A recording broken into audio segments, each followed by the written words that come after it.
Kung nireject ka ng isang babae pero gusto mong manatili siyang nag-iisip tungkol sa'yo at magkaroon ng second thoughts, ang pinakamabisang paraan ay gamitin ang sympathy card.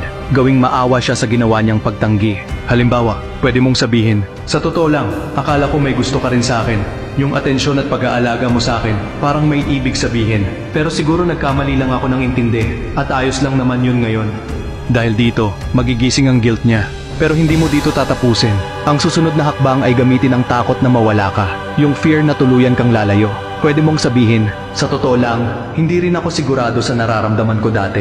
Pero yung kabaitan mo, bihira yon at talagang na-appreciate ko. Siguro mas okay na maging magkaibigan na lang tayo. Pero ngayong malinaw na ang lahat, tingin ko pwede na tayong mag-move forward ng walang panghihinayang." Dahil dito, mapapaisip siya. Ang bait naman niya, nakaka-guilty tuloy. At doon magsisimula siyang magdalawang isip tungkol sa desisyon niya. Kung nagustuhan mo to at gusto mo pang matutunan ng mga ganitong psychological tactics, huwag mong kalimutang i-check ang YouTube channel ko.